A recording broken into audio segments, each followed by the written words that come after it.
All right, so we are on 13th point of spiritual anatomy, the final state, knowledgelessness, and non-beingness. So, according to the scriptures, it says there are three main states of consciousness. The state of, the while we are awake, and then sleep, dream. These are the three states it describes. And there is also a called fourth state. Fourth state is called Turiya, Turiya. Turiya means basically the exact translation of Turiya means fourth state. And until heartfulness happened, no one has spoken about beyond Turiya state, the fourth state.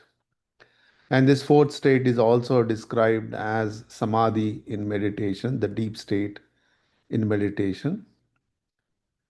And then heartfulness comes and says there are many states, several states beyond fourth state, because you cannot name all the millions of states beyond fourth. They called Turiya Atit. Atit means beyond fourth state, right? So you can say it is the fifth state. Now, crossing all those states, when we come to this, what is called the 13th point, I mean, I would like to think of these points as dimensions. So now we are almost on the 13th dimension. Even in quantum physics, when we talk about string theory extends up to 12 dimensions. But these are all, speculations when it comes to science, hypothesis, right? So what is the difference between a theory and then a hypothesis? Hypothesis is a speculation, means it cannot be experimentally proved. Whereas a theory is established and proved it again and again. So, but the string theory in the quantum physics is only a hypothesis, mostly a speculation. There is no repeatable experiments other than speculations based on some facts. But in comes to heartfulness, here we are talking about an experiential knowledge, and we can practice and experience it ourselves. So it is a sort of, you cannot call it a theory or a hypothesis because each individual has to experience in their own consciousness these states. And we all, surely everyone can go through, will go through as they practice heartfulness. So, in my understanding of this journey, right, we touch all these points several times in our journey. So, it is not like a linear progression. We go back and forth. We take this journey several times until it becomes our natural state. So, when becomes any state, any dimension which becomes a natural state, then I can conclude that I have reached that point. So, that becomes my base point in heartfulness literature.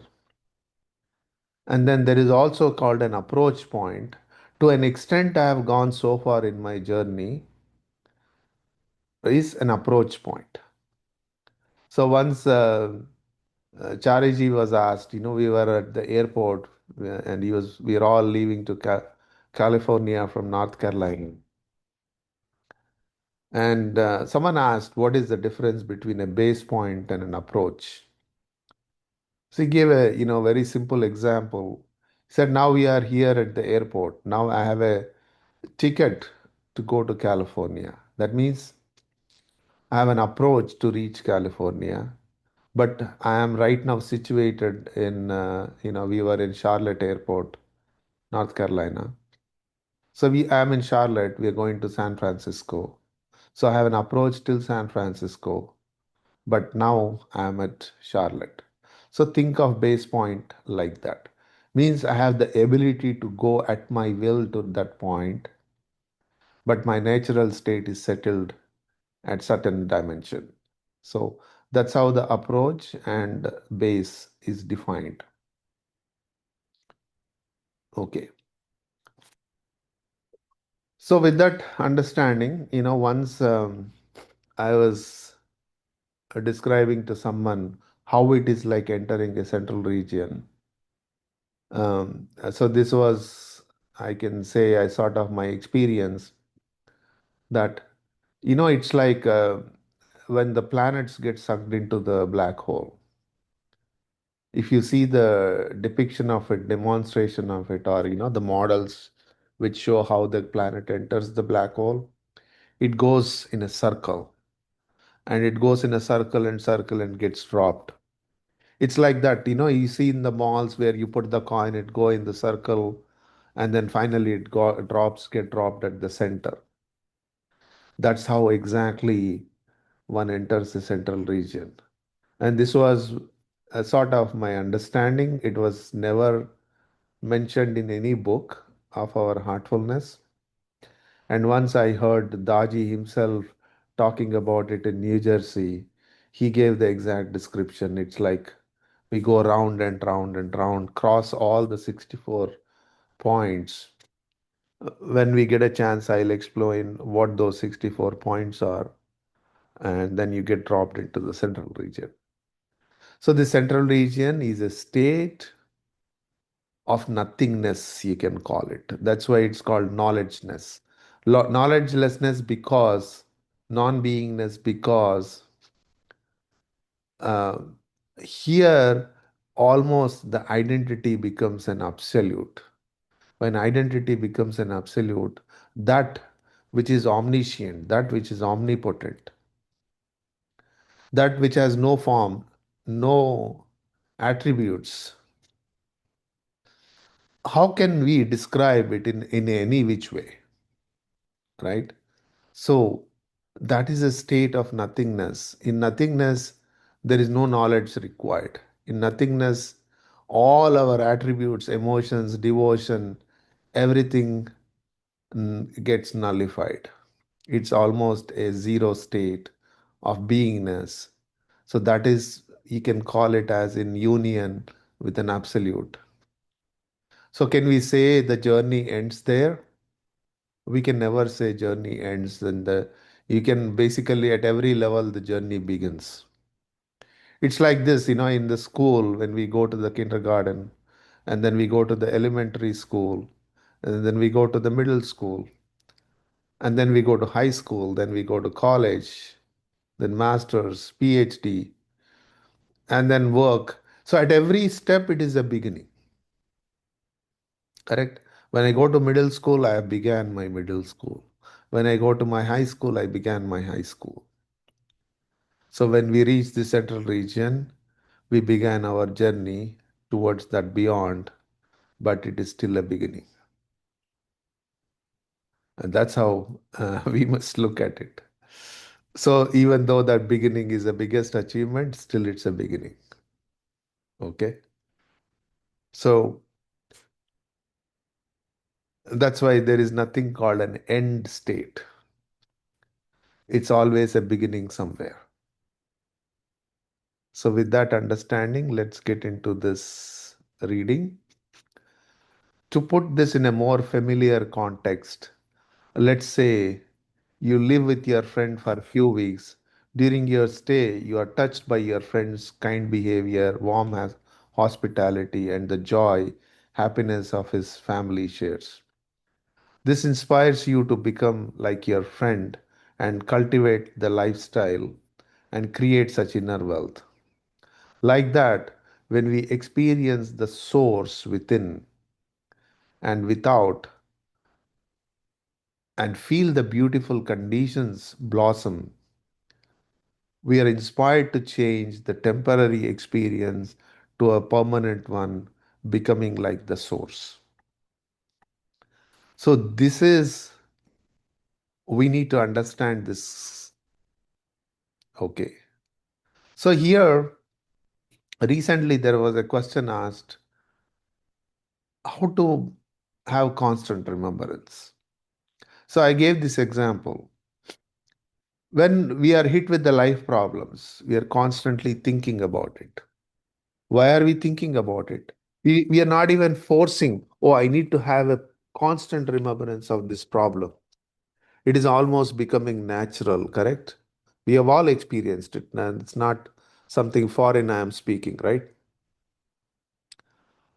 Why? Because why are we thinking about it constantly? Because we are looking for a closure, we are looking for a solution, we want to get out of that problem, right? So it is not mentally getting out. We are seeking a tangible solution, a tangible closure to that problem. So there are only two ways to have that tangible closure. One is hitting on a bigger problem of life, or really, you have a solution to that problem, right? I don't want to go into examples, right? We all understand what it is.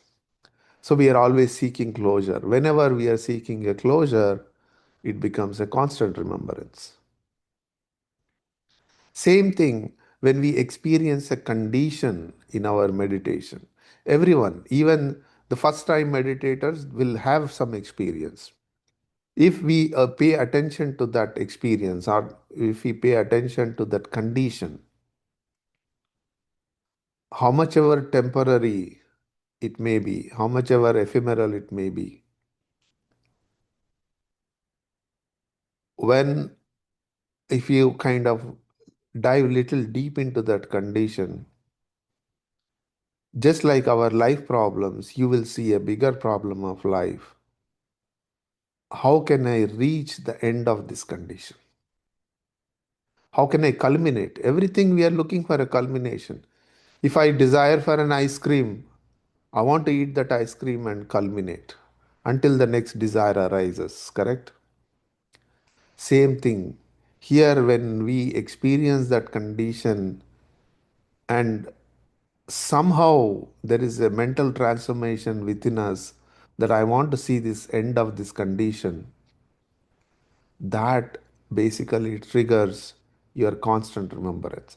It's not like, oh, I have to remember this condition right now, or I have to remember the master right now, and then you forcefully mentally think about it. It's not going to gel with the inner condition. So your inner condition itself should become a problem as we are experiencing it. And that's why, if you see the complete works of Babuji, he starts with the chapter My Pain. Why there's a pain? Because just like facing any problems in our life, and that becomes a pain or a suffering. Here, the spiritual pain is not suffering. Spiritual pain is in such a blossoming, beautiful condition. We want to see the end. Even in pleasures, we want to see the end, right? Eating an ice cream is a pleasurable thing, but we want to see the end of it. So there we are not suffering. There we are enjoying, but even though it's a very short-lasting enjoyment, but we are still seeking a closure there. So same thing, when it appeals to you, this condition appeals to you, when we cherish it, when we recognize the value of it, just like any other thing, we want a closure, and that triggers the constant remembrance. Okay, that's a small intro to constant remembrance because it fits apt. So it's like just like how you want to become like your friend because now you have seen it, you have experienced it, the richness or whatever, right? The great qualities. Same thing here. So the stage comes where becoming transforms into permanently being in osmosis with the source. While duly discharging all our duties and taking care of our responsibilities, we develop likeness. Okay. We develop likeness with the source. Secure, poised, infinite, and unperturbed. When we when we have everything, then we need nothing. How does this nothingness within express itself in one's behavior? It manifests as a complete stillness and poise in one's behavior. So when you meet someone in this highly elevated state, your heart will be moved by the absolute naturalness of their being. Even when they do the most mundane things like passing the salad at the table or picking up a book to read, you can't escape the beauty of their poise and stillness. So there is no rush in them, basically. You know. So today we have so much rush. Oh, we are already thinking of all the day's work and getting uh, antsy about it. We are already fretting about it. Oh, I have to achieve so much. But in that state, in that stillness, you are not looking at the all the work which is piled up ahead of you. It's like the when a rat digs a hole in the mountain, it's not looking at the entire mountain it is going to dig a hole into, right? It starts at the beginning. Like yesterday I was trying to teach my son, and he is saying, you're not going to the depth of it. I said, suppose if you want to dig a well 100 feet, you don't start from the bottom, right? You begin somewhere. So the beginning is very important. When the beginning happens, every day there is a something you achieve, and every drop, when it is added, it becomes an ocean at the end. But ocean is still not the end in case of spirituality. But in spiritual process, it is little reverse.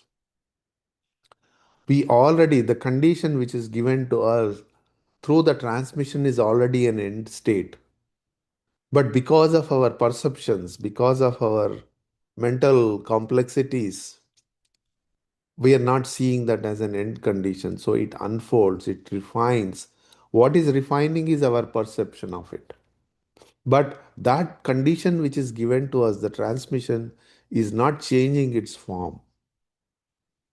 Okay. So the beauty of spirituality is we are already doing it from the end state. So I shared with Chariji my observation with a Danish preceptor, whom I felt was seated in the lap of the ultimate. Chariji smiled and asked why I thought so. I told him, when I observe this lady, there is an absolute naturalness in her being. Even when she holds her husband's hands, you would not find amorousness in it. There would be simple love flowing, the ease with which she slips into meditation, and the aura of stillness that envelops her even after meditation. So there is exquisite subtlety. So I notice her absorbency, and I can feel the nothingness that creates such profound presence. Chariji winked at me and said, "You are getting there." And then he said, "This is the state of Brahmagati." The word Brahmagati expresses the idea of absolute stillness of the original state. This absolute stillness also represents infinite movement latent in the center. So when such a condition is created in a human being, it is called Brahmagati. Gati means movement. So in spirituality, we are always talking about the movement and the stillness. So both kind of in a paradoxical way. The higher states at this moment appeals to be stillness. Okay. So Brahma means the highest state of, so there is an Atman, the soul, and the Paramatman, a godly state. So think of Brahmagati as a godly state we are moving towards. So witnessing such a high state in someone who blissfully was carrying on with life and it demands is a good reminder that goal is in reach for all of us. Our knee, our keen interest, willingness, and devotion makes us worthy of the goal. Philosophy with words like nothingness, non beingness, and knowledgeness creates cognitive complexity. So here there is no cognition. Why? Because it is just being there. It is not about whether I cognize it or not. It is a state we are going to dive into. So that's why here cognitivity is only at the lower states. At a higher, more subtle, almost nothing state, what is the cognition you can expect? So the concepts can become difficult to grasp, and one starts feeling that this high state may not be for them. So when you get such thoughts, remind yourself of this story where an everyday householder with duties and responsibilities and leading a content and happy life was also sitting on the lap of the infinity. So we are always, if we say God is within, don't you think whatever I am going through, that essence is also feeling the impact of it? All our prayers, everything is reaching within this higher entity, so that it is like making a request to the nature to basically fall in place so that we overcome the situation what we are going through. So it's always works. The prayers always work. And to me, the best and the most, you know, ardent, profound thing we can do in our spiritual life is praying and praying and praying. That's it. So the constant remembrance to me is an incessant prayer.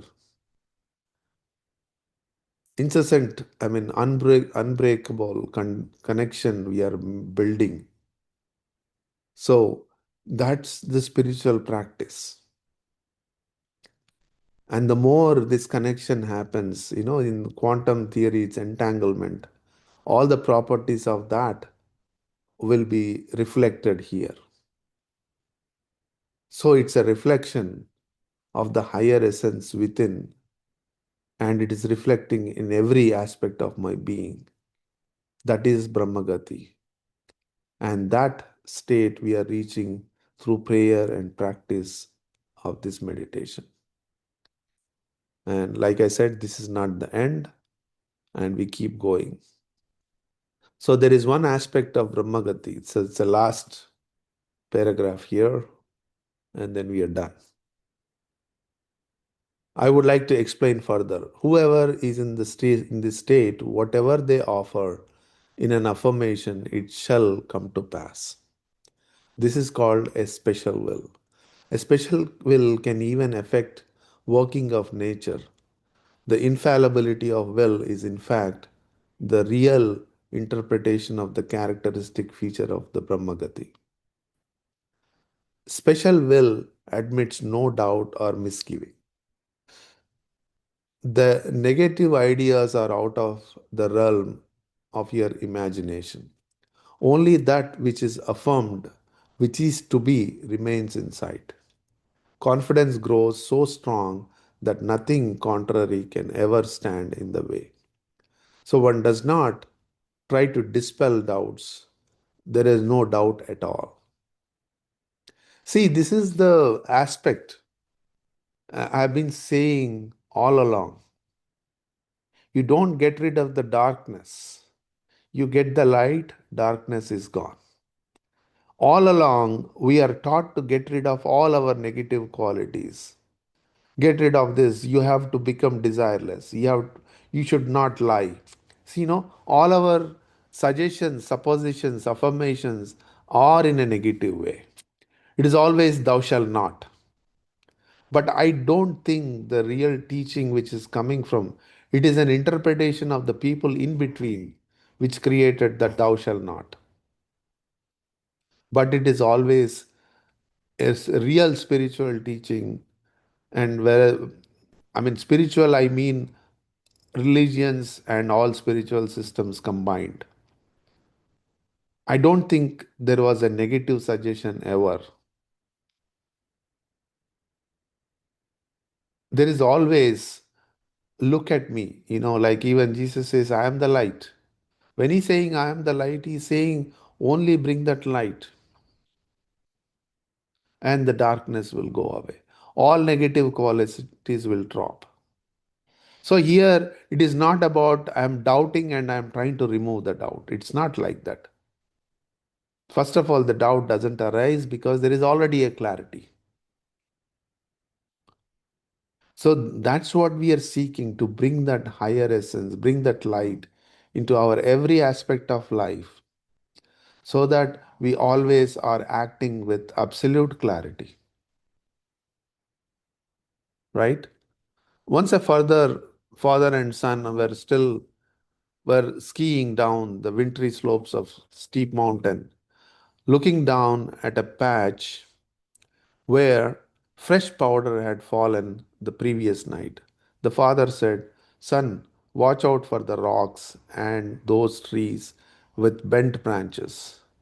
The son staring intently ahead and said, What rocks and trees? I see the trail. Such clarity and certainty are quintessence of the special will. So here, don't think special will has a lot of willpower behind it. It is actually just because you're already in the state of nothingness, the will is almost zero. And any thought, an affirmation, intention arising out of such will, the nature has to oblige because it cannot be resisted. A strong will be resisted because there is so much power we put behind it. But in a special will, there is no power behind it. There is only an intention and a submission. Is most humblest, subtlest submission. The nature can never object to it. The divine can never object to it. So, such is the special will we are trying to develop through remembrance, through prayer, and through practice. Okay, so that's about the special will. And the promise of human life is the opportunity to make quantum jump from where we are now into the center. Life on earth as a human being is the opportunity to evolve willfully right up to the human level. Evolution has been automatic. As human being, you get the chance to make the jump into center. I pray that you adopt the highest at your real goal and practice like never before to evolve your consciousness and rightfully claim the spot that awaits you in the highest. So, the final self reflection on this topic: what plans might you put in place to help you evolve your consciousness? Can you imagine living a life in which everything flows without thought or analysis or worry or reaction, and everything that happens is perfect for the circumstances? So, everything happening perfect for the circumstances is because of our total acceptance. So, think about it. This is a very good self reflection question, right? So, here the Brahman, is expressed as Bruhu means that which is expanding. Gati means state. So it is constantly in a state of expansion, the consciousness, because there is no limit to this expansion, right? We are calling it as infinite because it has no limit. And the ultimate has no limits. The divine has no limits. So it is ever expanding. So with this, we can conclude the chapter. Any observations, questions, comments?